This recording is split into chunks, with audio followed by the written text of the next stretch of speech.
हे भगवान गणेश, आप प्रथम पूज्य गजानन महाराज हैं। जो भी व्यक्ति इस वीडियो को सच्चे दिल से लाइक करेगा, उसकी सभी गरीबी दूर हो जाए, उसके दुख दर्द समाप्त हो जाएं और उसके घर में आपका स्थान बन जाए। जय श्री गणेश। दोस्तों, गणेश चतुर्थी का महापर्व बहुत ही शुभ और मंगलकारी माना जाता है। गणेश चतुर्थी के 11 दिन गंगा जल की तरह पवित्र माने जाते हैं। आज हम गणेश चतुर्थी के महत्व और उससे जुड़े विभिन्न पहलुओं पर चर्चा करेंगे। गणेश चतुर्थी का पर्व भक्तजन धूमधाम के साथ मनाते हैं, और क्यों न मनाएं। गणपति बप्पा को विघ्नहर्ता कहा गया है, जो हमारे कष्टों को हर लेते हैं और सुख समृद्धि लाने वाले श्री गणेश जी हैं। इनका आगमन भक्तों के लिए अति उत्तम और अति शुभ माना जाता है, जो विशेष फल प्रदान करने वाला होता है। शास्त्रों में मान्यता है कि यदि घर में किसी प्रकार की समस्या है या किसी मनोकामना की पूर्ति के लिए गणेश जी की स्थापना और पूजा की जाती है, तो वह मनोकामना अवश्य पूरी होती है। भाद्रपद की चतुर्थी को गणेश जी की स्थापना की जाती है और अनंत चतुर्दशी को उनका विसर्जन किया जाता है। इन दिनों में गणेश जी की पूजा अर्चना धूमधाम से की जाती है, जिसमें उन्हें दूर्वा अर्पित की जाती है और मोदक आदि का भोग लगाया जाता है। दोनों समय की विशेष पूजा अर्चना की जाती है और अंत में अनंत चतुर्दशी के दिन गणेश जी का विसर्जन किया जाता है। शास्त्रों में ऐसी मान्यता है कि गणेश जी की विधिवत सेवा और पूजा करने से हमारी मनोकामनाएं पूर्ण होती हैं। विद्या और बुद्धि के दाता श्री गणेश जी का आगमन होने जा रहा है। भाद्रपद में गणेश चतुर्थी का महत्व। उन्होंने बताया कि भाद्रपद गणेश चतुर्थी का काफी ज्यादा महत्व होता है। गणेश चतुर्थी का त्योहार भगवान गणेश के जन्मदिवस के रूप में मनाया जाता है। गणेश चतुर्थी के दिन भगवान गणेश को बुद्धि, समृद्धि और सौभाग्य के देवता के रूप में पूजा जाता है। मान्यता है कि भाद्रपद माह में शुक्ल पक्ष के चतुर्थी के दिन भगवान गणेश को बुद्धि, समृद्धि और सौभाग्य के देवता के रूप में पूजा जाता है। मान्यता है कि भाद्रपद माह में शुक्ल पक्ष के चतुर्थी के दिन भगवान गणेश को बुद्धि, समृद्धि और सौभाग्य के देवता के रूप में पूजा जाता है। दौरान भगवान गणेश का जन्म हुआ था। भाद्रपद माह के शुक्ल पक्ष की चतुर्थी को गणेश चतुर्थी के रूप में मनाए जाने का विधान है। यह पर्व देश भर में बहुत उत्साह और जोश के साथ मनाया जाता है। पौराणिक मान्यताओं के अनुसार भगवान गणेश का जन्म भाद्रपद मास के शुक्ल पक्ष की चतुर्थी पर हुआ था, इसलिए इस तिथि को विघ्नहर्ता गणेश के जन्मोत्सव के रूप में मनाया जाता है। गणेश जी के भक्तों को गणेश चतुर्थी का इंतजार साल भर रहता है, क्योंकि गणेश चतुर्थी से लेकर अनंत चतुर्दशी तक भगवान गणेश 11 दिनों के लिए धरती पर अपने भक्तों के घर पधारते हैं। गणेश विसर्जन के साथ ही वह अगले साल आने का वादा करके अपने धाम लौट जाते हैं। आइए जानते हैं गणेश चतुर्थी पर क्या शुभ योग बन रहे हैं और पूजा का सबसे शुभ मुहूर्त क्या है। गणेश चतुर्थी पर दुर्लभ ब्रह्म और इंद्र योग समेत कई मंगलकारी योग बन रहे हैं। ब्रह्म योग देर रात 11:17 तक है। इसके बाद इंद्र योग का निर्माण हो रहा है। इस दिन भद्रावास का भी संयोग बन रहा है। गणेश चतुर्थी पर भद्रा पाताल में रहेंगी। इसके अलावा गणेश चतुर्थी पर सर्वार्थ सिद्धि योग और रवि योग का भी निर्माण हो रहा है। इसके साथ ही चित्रा एवं स्वाति नक्षत्र का निर्माण भी हो रहा है।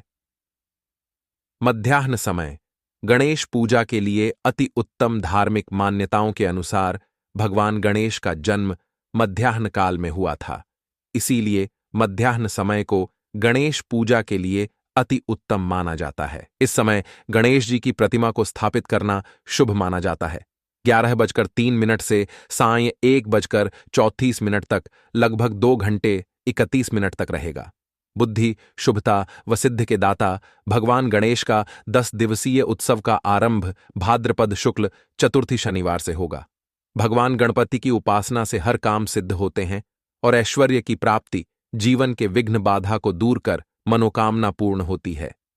भगवान गणपति का जन्म भाद्रपद माह के शुक्ल पक्ष की चतुर्थी तिथि, चित्रा नक्षत्र और मध्याह्न काल में हुआ था। सनातन धर्म में भगवान गणेश की सबसे पहले पूजा की जाती है और हिंदू देवी देवताओं में सबसे प्रसिद्ध और ज्यादा पूजे जाने वाले देवता हैं। आज गणेश चतुर्थी का महापर्व है। आज देश भर के पंडालों और घरों में गणपति बप्पा की स्थापना की जाएगी। हिंदू धर्म में गणेश चतुर्थी के पर्व का विशेष महत्व होता है। भाद्रपद माह के शुक्ल पक्ष की चतुर्थी तिथि खास होती है, क्योंकि गणेश पुराण के अनुसार भगवान गणपति का जन्म भाद्रपद माह के शुक्ल पक्ष की चतुर्थी तिथि चित्रा नक्षत्र और मध्याह्न काल में हुआ था। सनातन धर्म में भगवान गणेश की सबसे पहले पूजा की जाती है और हिंदू देवी देवताओं में सबसे प्रसिद्ध और ज्यादा पूजे जाने वाले देवता हैं। भगवान गणेश के कई नाम हैं, जैसे गणपित, लंबोदर, विनायक, गजानन सुखकर्ता और विघ्नहर्ता आदि। शास्त्रों में कहा गया है कि भगवान गणेश की पूजा और स्थापना के लिए मध्याह्न काल सबसे अच्छा होता है। देश भर में गणेश उत्सव का पर्व 10 दिनों तक चलेगा और अनंत चतुर्दशी के दिन गणेश जी की मूर्ति को जल में विसर्जित करके विदाई दी जाएगी। इस वर्ष गणेश चतुर्थी पर बहुत ही अच्छा शुभ योग बन रहा है। आइए जानते हैं गणेश चतुर्थी का महत्व, मूर्ति स्थापना के लिए शुभ मुहूर्त, मंत्र और पूजा विधि समेत सभी महत्वपूर्ण जानकारी। इस बार गणेश चतुर्थी पर बहुत ही अच्छा और शुभ सुमुख नाम का संयोग बना हुआ है। सुमुख योग में भगवान गणेश की स्थापना और पूजा बहुत ही फलदायी मानी गई है। सुमुख नाम भगवान गणेश का एक नाम भी है। इसके अलावा आज गणेश चतुर्थी पर बुधादित्य, सर्वार्थ सिद्धि और पारिजात योग बना हुआ है। इस संयोग में गणेश स्थापना बहुत सी शुभ माना जाता है। हिंदू पंचांग के अनुसार भाद्रपद माह के शुक्ल पक्ष की चतुर्थी 6 सितंबर को दोपहर 3:02 से शुरू हो गई है और इसका समापन 7 सितंबर को शाम 5:38 पर होगा। गणेश स्थापना पूजा विधि। आज से गौरी नंदन भगवान गणेश 10 दिनों तक घर घर विराजेंगे। देश भर में बने गणपति जी भव्य पंडालों में अपने भक्तों को दर्शन देंगे।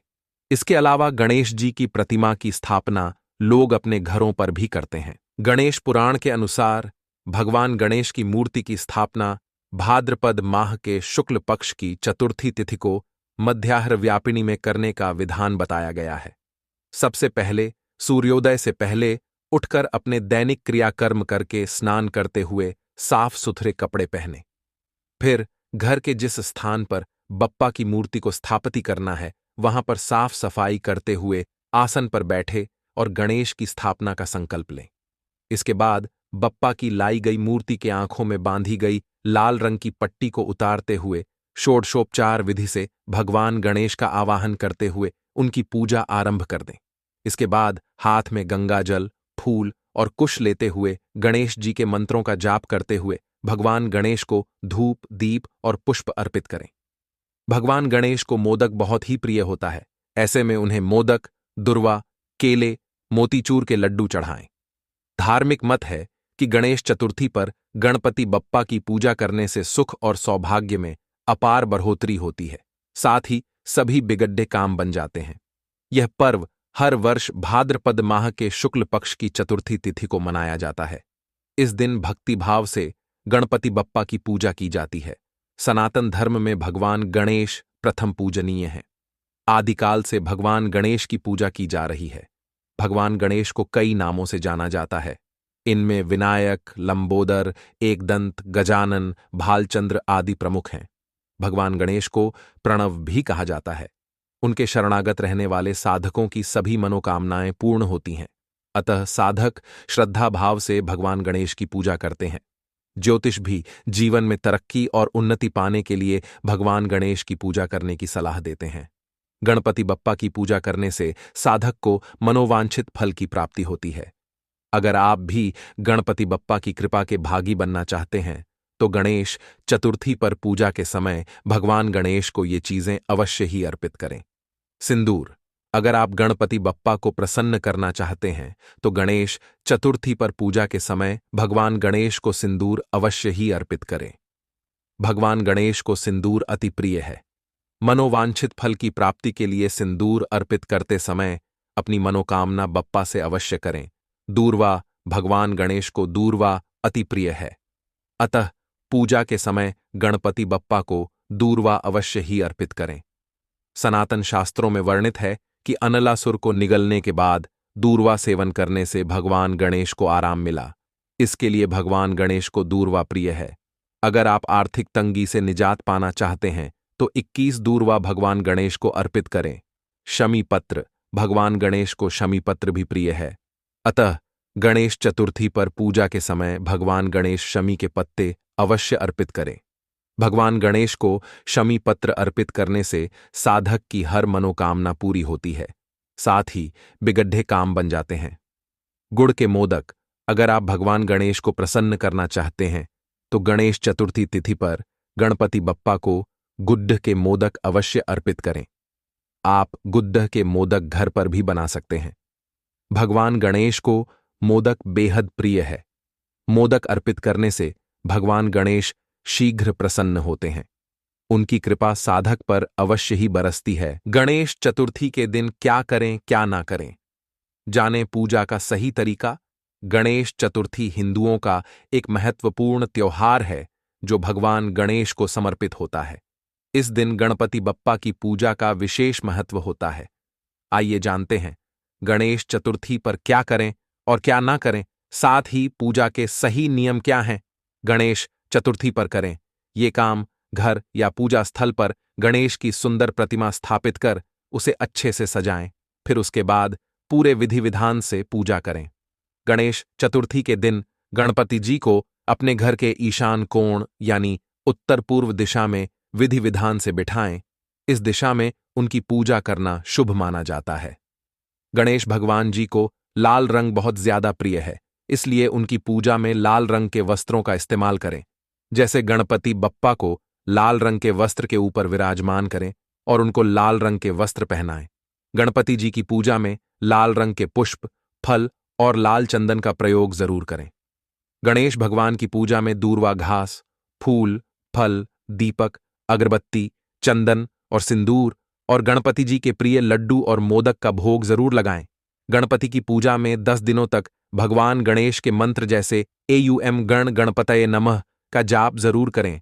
गणेश चतुर्थी पर न करें ये काम। गणेश चतुर्थी पर अपने घर में भूल कर भी गणपति की आधी अधूरी बनी या फिर खंडित मूर्ति की स्थापना या पूजा न करें। ऐसा करना अशुभ माना जाता है। गणपति जी की पूजा में भूलकर भी तुलसी दल या केतकी के फूल का प्रयोग नहीं करना चाहिए। मान्यता के अनुसार ऐसा करने पर पूजा का फल नहीं मिलता है। गणेश चतुर्थी के दिन व्रत एवं पूजन करने वाले व्यक्ति को तन मन से पवित्र रहते हुए ब्रह्मचर्य का पालन करना चाहिए। गणेश चतुर्थी के दिनों में भूल से भी तामसिक चीजों का सेवन नहीं करना चाहिए। गणेश चतुर्थी के दिनों में गुस्सा करना, विवाद करना या परिवार के सदस्यों के साथ झगड़ना नहीं चाहिए। गणेश चतुर्थी की पूजा में एक साफ और शांत जगह पर आसन बिछाएं और गणेश जी की मूर्ति या तस्वीर स्थापित करें। मूर्ति को गंगा जल से शुद्ध करें। उसके बाद रोली, चंदन और फूलों से गणेश जी को सजाएं। उनकी सूंड पर सिंदूर लगाएं और दूर्वा चढ़ाएं। फिर घी का दीपक और धूप जलाएं। गणेश जी को मोदक और फल का भोग लगाएं। पूजा के आखिर में गणेश जी की आरती और एयूएम गण गणपतये नमः मंत्र का जाप कर गणेश जी से अपनी मनोकामनाएं मांगे। गणेश चतुर्थी पर करें सुपारी का ये उपाय। धन धान्य से भर जाएगी आपकी झोली। सुपारी गणेश जी की प्रिय वस्तु मानी जाती है। शास्त्रों के अनुसार सुपारी को गणेश जी का प्रतीक स्वरूप भी माना जाता है, इसलिए गणेश जी की प्रतिमा के न होने पर सुपारी को उनकी जगह रखा जा सकता है। ये छोटी सी सुपारी लोगों की जिंदगी बदल सकता है। तो क्या है इसके उपाय, आइए जानते हैं। अगर गणेश चतुर्थी के पूजन के समय एक लाल कपड़डढ़े पर एक श्रीयंत्र रखा जाए और उसके बीच में एक सुपारी रखें तो इससे गणेश जी प्रसन्न होते हैं। धन प्राप्ति के लिए गणेश जी के साथ सुपारी का भी पूजन करें। गणेशोत्सव के बाद इस कपड़डढ़े को लपेटकर अपनी तिजोरी में रख लें। इससे घर में हमेशा धन बना रहेगा। यदि किसी घर में तरक्की नहीं होती है और हमेशा कोई न कोई परेशानी बनी रहती है तो गणेश चतुर्थी के दिन घर के पूर्व व उत्तर दिशा में एक सुपारी रखें। आपको सुपारी चांदी के किसी पात्र में रखना होगा। अब रोजाना इसे धूप दीप दिखाएं। ऐसा करने से दरिद्रता दूर हो जाती है। अगर आप नौकरी पाना चाहते हैं या शादी करना चाहते हैं तो गणेश चतुर्थी के दिन एक पीले कपड़े में एक सुपारी रखें। अब गणेश जी के साथ सुपारी में भी कुमकुम लगाएं। अब गणपति का ध्यान करें। इसके बाद इसमें थोड़े चावल छिड़के। इसके बाद कपड्ढे को लपेटकर अपनी तिजोरी या रुपए पैसों की जगह रख दें। इससे धन की वृद्धि होगी। यदि कोई व्यक्ति एक सुपारी को गणेश जी के चरणों में रखकर गणेश जी एवं लक्ष्मी जी का कोई एक मंत्र 108 बार जपे और रोजाना इसे धूप दीप दिखाएं, तो ऐसा करने से सोई हुई किस्मत जाग जाएगी। इससे आपके बिगड़े हुए काम भी संवरने लगेंगे। परिवार के सदस्यों की तरक्की और सुख शांति के लिए अपने पूजा के स्थान पर एक सुपारी और एक तांबे के लोटे में गंगा जल भरकर रख दें। साथ ही उसमें दक्षिणा भी रखें। ऐसा करने से घर में सकारात्मकता आती है। मनोवांछित फल की प्राप्ति के लिए गणेश चतुर्थी के दिन दाईं ओर सूंड वाले गणपति का पूजन करें। साथ ही उन्हें 5 और 7 सुपारी अर्पित करें। ऐसा करने से गजानन प्रसन्न होंगे और आपकी सारी मनोकामनाएं पूरी होंगी। अगर आप कार्यक्षेत्र में सफलता पाना चाहते हैं तो गणेश जी के सामने 2 इलायची और 2 सुपारी रखें। अब जब कभी भी इंटरव्यू या किसी खास काम के लिए बाहर जा रहे हो तो भगवान को भेंट की गई ये इलायची और सुपारी अपनी जेब में रख लें। ऐसा करने से आपके काम बन जाएंगे। अगर आपके घर में हमेशा लड्ढाई झगड़हा होता रहता है तो इससे छुटकारा पाने के लिए गणेश जी को 2 लौंग अर्पित करें। अब रोजाना एक लौंग को अपने मुख में रखकर जय गणेश काटो क्लेश मंत्र का 21 बार जाप करें। ऐसा करने से कलह खत्म हो जाएगी। अगर किसी के घर में बुरी शक्ति का वास है तो इसे दूर करने के लिए गणेश जी की मूर्ति व तस्वीर के सामने एक सुपारी रखें। अब ओम गम गणपतये नम मंत्र का 21 बार जप करें। अब प्रत्येक मंत्रोच्चारण के बाद सुपारी में फूंक मारे। अब इस सुपारी को अपने प्रवेश द्वार पर लाल व पीले कपड्ढे में बांधकर टांग दें। इससे परेशानी दूर हो जाएगी। बेशुमार दौलत पाने और हमेशा धन बनाए रखने के लिए गणेश चतुर्थी के दिन भगवान गणेश को एक सुपारी, कुछ चावल के दाने और एक श्रीयंत्र भेंट करें। अब पूजन के बाद इन चीजों को अपनी तिजोरी में रख दें। ऐसा करने से घर में मां लक्ष्मी का वास होता है। गणेश जी को क्यों प्रिय है दूर्वा? गणेश चतुर्थी पर धन वृद्धि के लिए आजमाएं दूर्वा के ये खास उपाय। गणेश जी की सर्वाधिक प्रिय वस्तुओं में से एक है दूर्वा। गणेश जी की पूजा बिना दूर्वा के अधूरी मानी जाती है। गणेश चतुर्थी के अवसर पर हम आपको बता रहे दूर्वा के कुछ खास टोटके। इन टोटकों को आजमाने से आपकी आर्थिक तंगी दूर होने के साथ जीवन में सुख शांति भी प्राप्त होगी। आइए जानते हैं क्या हैं दूर्वा के उपाय। गणेश चतुर्थी आज है और आज घर घर गणपति विराजमान होंगे। आज से लेकर अगले 10 दिन तक विधि विधान से रोजाना गणेश जी की पूजा की जाती है और अनंत चतुर्दशी पर बप्पा को विदा कर दिया जाता है। इन 10 दिनों में गणेश जी को प्रसन्न करने के लिए किए जाने वाले उपाय बहुत ही असरदार माने जाते हैं। हम आपको बताने जा रहे हैं गणेश जी को सबसे प्रिय दुर्वा के उपाय। दुर्वा के उपाय धन वृद्धि और तरक्की के लिए बहुत ही शुभ फलदायी माने जाते हैं। आइए जानते हैं कुछ दुर्वा के खास उपाय। पौराणिक कथाओं में इस बारे में बताया गया है कि एक बार देवताओं को अनलासुर नामक दैत्य के आतंक से बचाने के लिए गणेश जी ने अपने पिता शिव जी के आदेश पर इस दैत्य को युद्ध के लिए ललकारा। युद्ध के दौरान गणेश जी ने इस दैत्य को जिंदा निगल लिया। ऐसा करने से गणेश जी के पेट में भारी जलन होने लगी तो आर्षि कश्यप ने गणेश जी को दूर्वा खाने को दी। इससे उनके पेट में हो रही जलन शांत हो गई। तब से दूर्वा गणेश जी की प्रिय हो गई, इसलिए उनकी पूजा दूर्वा के बिना अधूरी मानी जाती है।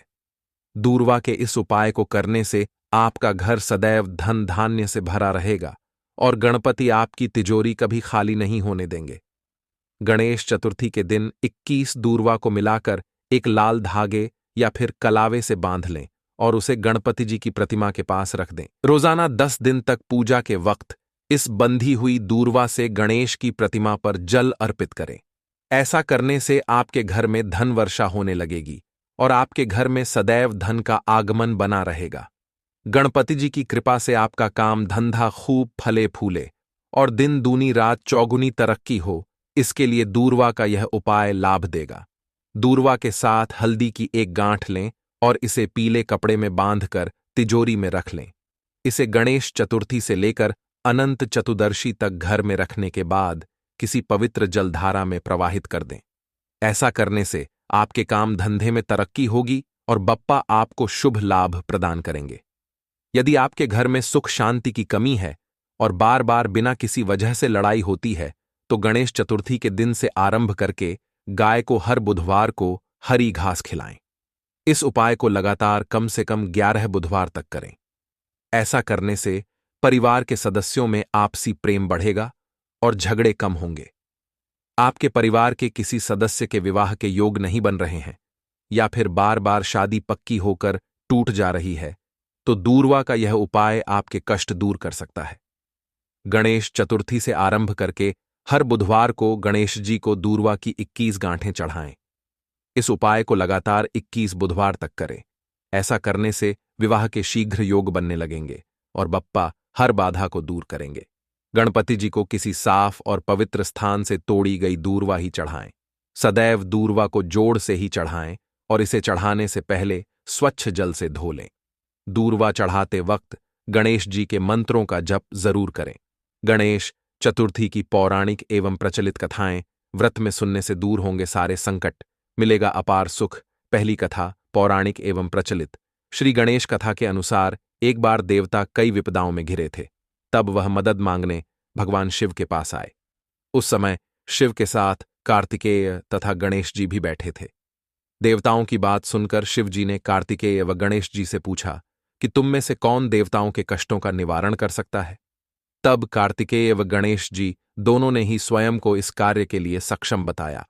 इस पर भगवान शिव ने दोनों की परीक्षा लेते हुए कहा कि तुम दोनों में से जो सबसे पहले पृथ्वी की परिक्रमा करके आएगा, वही देवताओं की मदद करने जाएगा।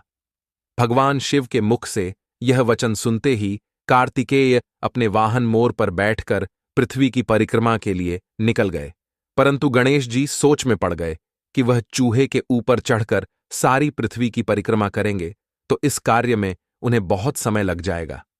तभी उन्हें एक उपाय सूझा। गणेश अपने स्थान से उठे और अपने माता पिता की 7 बार परिक्रमा करके वापस बैठ गए। परिक्रमा करके लौटने पर कार्तिकेय स्वयं को विजेता बताने लगे। तब शिवजी ने श्री गणेश से पृथ्वी की परिक्रमा न करने का कारण पूछा। तब गणेश ने कहा, माता पिता के चरणों में ही समस्त लोक हैं। यह सुनकर भगवान शिव ने गणेश जी को देवताओं के संकट दूर करने की आज्ञा दी। इस प्रकार भगवान शिव ने गणेश जी को आशीर्वाद दिया कि चतुर्थी के दिन जो तुम्हारा पूजन करेगा और रात्रि में चंद्रमा को अर्घ्य देगा, उसके तीनों ताप यानी दैहिक ताप, दैविक ताप तथा भौतिक ताप दूर होंगे। इस व्रत को करने से व्रतधारी के सभी तरह के दुख दूर होंगे और उसे जीवन के भौतिक सुखों की प्राप्ति होगी। चारों तरफ से मनुष्य की सुख समृद्धि बढ़ेगी। पुत्र पौत्रादि धन ऐश्वर्य की कमी नहीं रहेगी। गणेश चतुर्थी व्रत की दूसरी कथा। एक समय की बात है, राजा हरिश्चंद्र के राज्य में एक कुम्हार था। वह मिट्टी के बर्तन बनाता, लेकिन वे कच्चे रह जाते थे। एक पुजारी की सलाह पर उसने इस समस्या को दूर करने के लिए एक छोटे बालक को मिट्टी के बर्तनों के साथ आंवा में डाल दिया। उस दिन संकष्टी चतुर्थी का दिन था। उस बच्चे की मां अपने बेटे के लिए परेशान थी। उसने गणेश जी से बेटे की कुशलता की प्रार्थना की। दूसरे दिन जब कुम्हार ने सुबह उठकर देखा तो आंवा में उसके बर्तन तो पक गए थे, लेकिन बच्चे का बाल बांका भी नहीं हुआ था। वह डर गया और राजा के दरबार में जाकर सारी घटना बताई। इसके बाद राजा ने उस बच्चे और उसकी मां को बुलवाया तो मां ने सभी तरह के विघ्न को दूर करने वाली संकष्टी चतुर्थी का वर्णन किया। इस घटना के बाद से महिलाएं संतान और परिवार के सौभाग्य के लिए संकट चौथ का व्रत करने लगीं। तीसरी कथा। एक समय की बात है कि विष्णु भगवान का विवाह लक्ष्मी जी के साथ निश्चित हो गया। विवाह की तैयारी होने लगी। सभी देवताओं को निमंत्रण भेजे गए, परंतु गणेश जी को निमंत्रण नहीं दिया, कारण जो भी रहा हो। अब भगवान विष्णु की बारात जाने का समय आ गया। सभी देवता अपनी पत्नियों के साथ विवाह समारोह में आए। उन सब ने देखा कि गणेश जी कहीं दिखाई नहीं दे रहे हैं। तब वे आपस में चर्चा करने लगे कि क्या गणेश जी को नहीं न्योता है या स्वयं गणेश जी ही नहीं आए हैं। सभी को इस बात पर आश्चर्य होने लगा। तभी सबने विचार किया कि विष्णु भगवान से ही इसका कारण पूछा जाए। विष्णु भगवान से पूछने पर उन्होंने कहा कि हमने गणेश जी के पिता भोलेनाथ महादेव को न्योता भेजा है। यदि गणेश जी अपने पिता के साथ आना चाहते तो आ जाते, अलग से न्योता देने की कोई आवश्यकता भी नहीं थी। दूसरी बात यह है कि उनको 1.25 मन मूंग, 1.25 मन चावल, 1.25 मन घी और 1.25 मन लड्डू का भोजन दिन भर में चाहिए। यदि गणेश जी नहीं आएंगे तो कोई बात नहीं, दूसरे के घर जाकर इतना सारा खाना पीना अच्छा भी नहीं लगता। इतनी वार्ता कर ही रहे थे कि किसी एक ने सुझाव दिया, यदि गणेश जी आ भी जाएं तो उनको द्वारपाल बनाकर बैठा देंगे कि आप घर की याद रखना। आप तो चूहे पर बैठकर धीरे धीरे चलोगे तो बारात से बहुत पीछे रह जाओगे। यह सुझाव भी सबको पसंद आ गया, तो विष्णु भगवान ने भी अपनी सहमति दे दी। होना क्या था कि इतने में गणेश जी वहां आ पहुंचे और उन्हें समझा बुझाकर घर की रखवाली करने बैठा दिया। बारात चल दी। तब नारद जी ने देखा कि गणेश जी तो दरवाजे पर ही बैठे हुए हैं, तो वे गणेश जी के पास गए और रुकने का कारण पूछा। गणेश जी कहने लगे कि विष्णु भगवान ने मेरा बहुत अपमान किया है। नारद जी ने कहा कि आप अपनी मूषक सेना को आगे भेज दें, तो वह रास्ता खोद देगी, जिससे उनके वाहन धरती में धंस जाएंगे। तब आपको सम्मानपूर्वक बुलाना पड़ेगा। अब तो गणेश जी ने अपनी मूषक सेना जल्दी से आगे भेज दी और सेना ने जमीन पोली कर दी। जब बारात वहां से निकली तो रथों के पहिए धरती में धंस गए। लाख कोशिश करें परंतु पहिए नहीं निकले। सभी ने अपने अपने उपाय किए, परंतु पहिए तो नहीं निकले, बल्कि जगह जगह से टूट गए। किसी की समझ में नहीं आ रहा था कि अब क्या किया जाए। तब तो नारद जी ने कहा, आप लोगों ने गणेश जी का अपमान करके अच्छा नहीं किया। यदि उन्हें मनाकर लाया जाए तो आपका कार्य सिद्ध हो सकता है और यह संकट टल सकता है। शंकर भगवान ने अपने दूत नंदी को भेजा और वे गणेश जी को लेकर आए।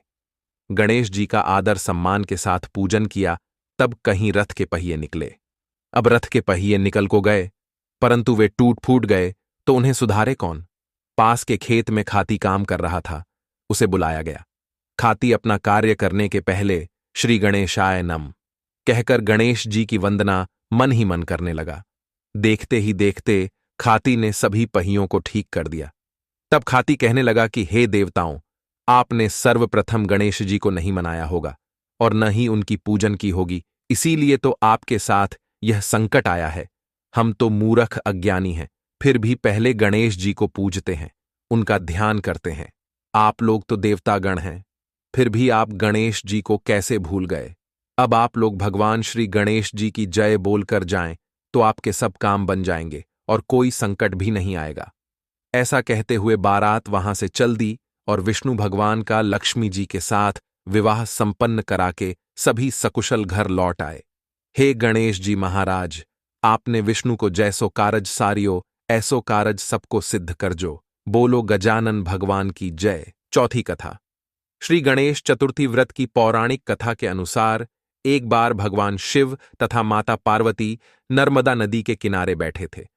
वहां माता पार्वती ने भगवान शिव से समय व्यतीत करने के लिए चौपड़ खेलने को कहा।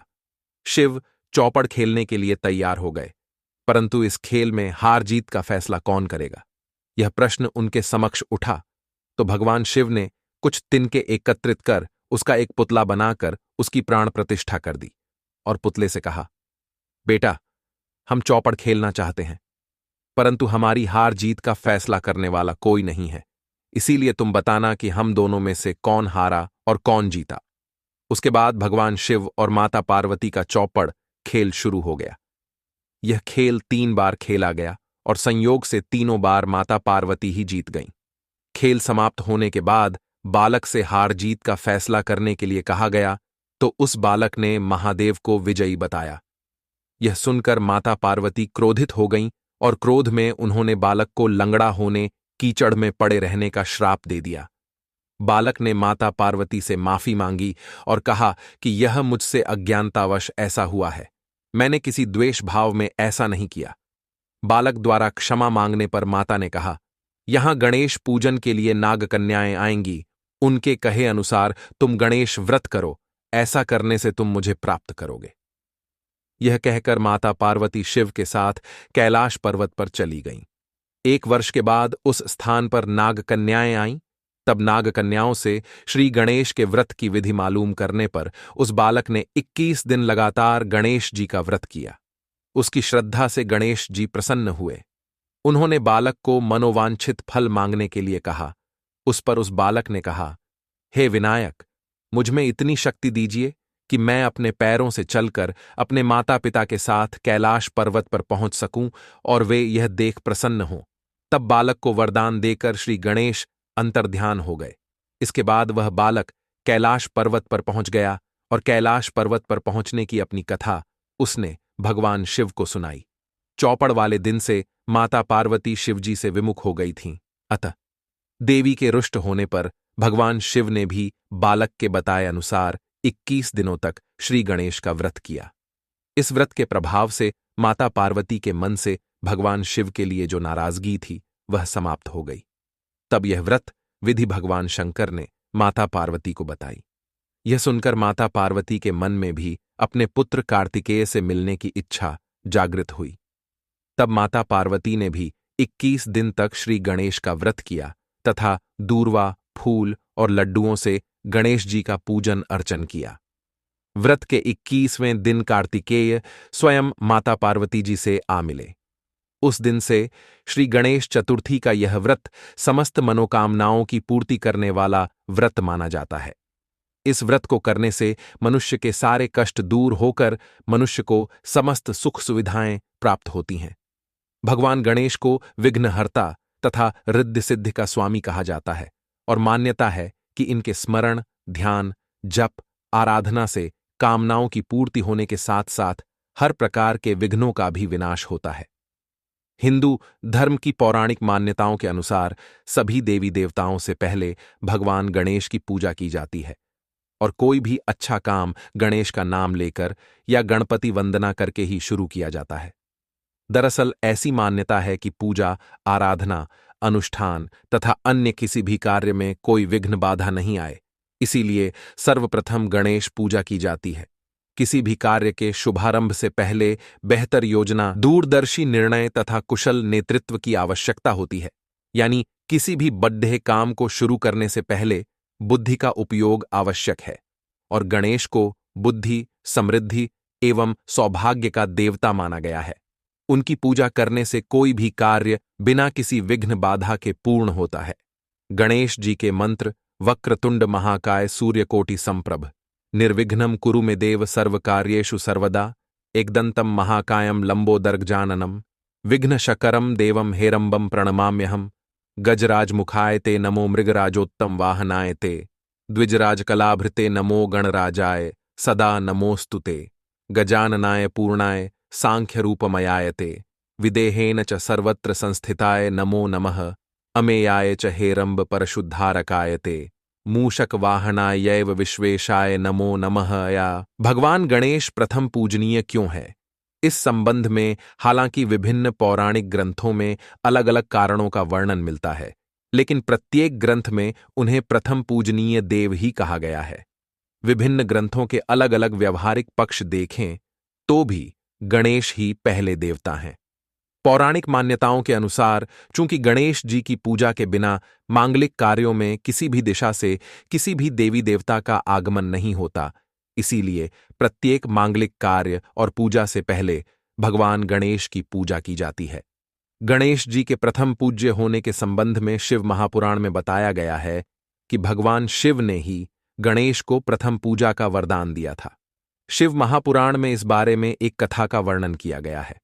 कथानुसार एक बार भगवान शिव और गणेश के बीच युद्ध हुआ और उस युद्ध के दौरान गणेश जी का सिर धड्डी एच से अलग हो गया।